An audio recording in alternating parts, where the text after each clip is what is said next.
Hello everyone, question number 11 है state whether the following are true और false, justify your answer. तो हमारे पास फर्स्ट स्टेटमेंट है the value of 10a is always less than 1। तो सबसे पहले देखते हैं जो 10a है तो उसकी रेशो क्या होगी, p upon B perpendicular upon base. तो हम यहाँ पे एक ट्राइंगल बना लेंगे जो कि आपका राइट एंगल ट्राइंगल होगा। तो इसमें देखते हैं, मान लो अगर ये हमारे पास एंगल a है तो 10 यहाँ पे परपेंडिकुलर क्या हो जाएगा, परपेंडिकुलर आपका अपोजिट वाली साइड। तो इस कंडीशन में हमारे पास क्या हो जाएगा, 5/12। तो अगर हम इसको देखो यहाँ पे जो आपका क्या है, इसमें बोला 10a is always less than 1। तो अगर हम 5 को डिवाइड करते हैं 12 से तो हमारे पास यहाँ पे पॉइंट समथिंग कुछ करके हमारे पास आंसर आएगा जो कि आपका लेस देन 1 होगा।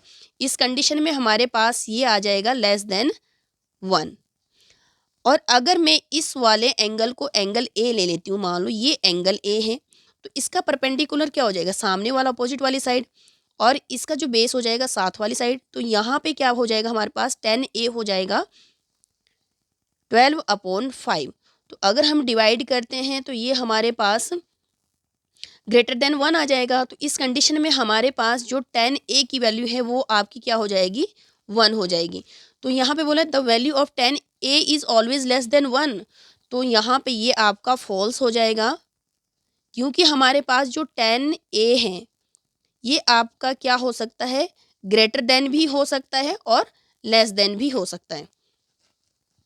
नेक्स्ट स्टेटमेंट है secant a is equal to 12/5 for some value of angle a।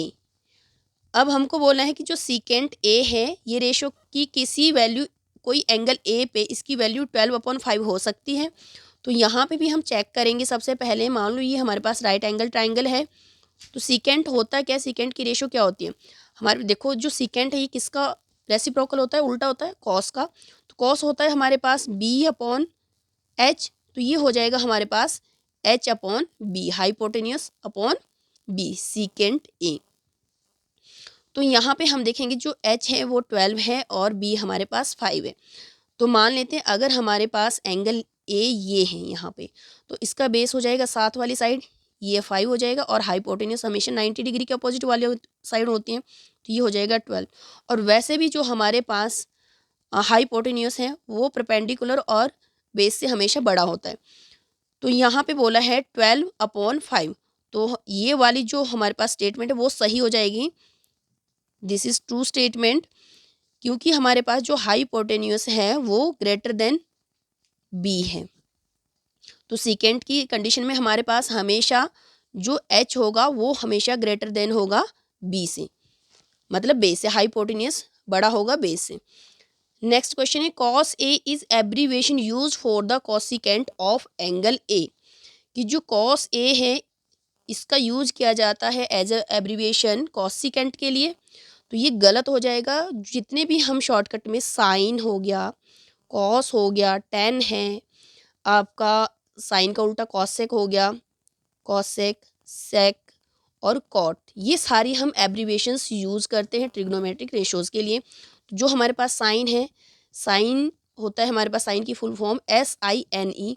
उसी तरह से कॉस की, कॉस का जो फुल फॉर्म होगा, कॉस एब्रीविएशन है किसका, कोसाइन का।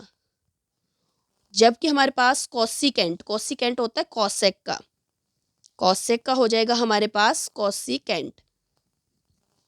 तो यहाँ पे बोला है क्या, कॉस ए एब्रीविएशन है कॉसिकेंट का, नहीं, ये इसकी जो कॉस की फुल फॉर्म होती है वो होती है कोसाइन, जबकि कॉसिकेंट का एब्रीविएशन होता है कॉसेक।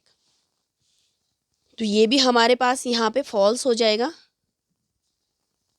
जस्टिफिकेशन ये हो जाएगी, यहाँ पे इनकी फुल फॉर्म लिख देनी है साथ में। फोर्थ क्वेश्चन है cot A is the product of cot and A. कि जो ये कॉट है क्या ये एंगल ए का प्रोडक्ट है, तो ये हमारा फॉल्स हो जाएगा। हमारे पास यहाँ पे कभी भी एंगल रेशोज़ के साथ मल्टीप्लाई नहीं होता, बल्कि ये एक सिंगल टर्म होती है, सिंगल टर्म। तो ये हमारा क्या हो जाएगा, ये भी हमारे पास फॉल्स हो जाएगा। फिफ्थ क्वेश्चन है sine theta is equal to 4/3 for some angles theta. कोई हमारे पास राइट एंगल ट्राइंगल में एक एंगल थीटा है, तो बोला है कोई थीटा एंगल पे जो साइन थीटा है वो 4/3 हो सकता है। तो हम चेक कर लेते हैं जो साइन थीटा की रेशो क्या होती है आपका परपेंडिकुलर अपॉन हाइपोटेन्यूस। तो अगर हमारे पास ये थीटा है तो इसका परपेंडिकुलर कौन सा हो जाएगा, अपोजिट वाली साइड। तो हमारे पास ये 4 हो गया और हाइपोटेन्यूस कौन सा हो जाएगा, 90 डिग्री के अपोजिट वाली साइड हाइपोटेन्यूस होता है, तो ये हो गया 3। तो हमें पता है कि जो हाइपोटेन्यूस होता है वो हमेशा ग्रेटर देन होता है बेस और परपेंडिकुलर दोनों से।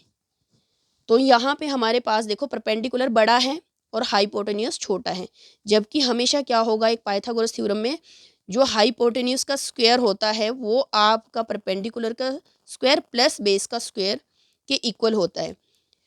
तो यहाँ पे उनके दोनों के सम के इक्वल होता है। तो यहाँ पे आपके पास क्या है, परपेंडिकुलर हमारे पास यहाँ पे बड़ा है और हाइपोटेन्यूस छोटा है, जबकि होना क्या चाहिए था हमारे पास, परपेंडिकुलर आपके पास छोटा हो और हाइपोटेन्यूस बड़ा हो। तो ये हमारे पास हो जाएगा false, because hypotenuse always greater than base and perpendicular.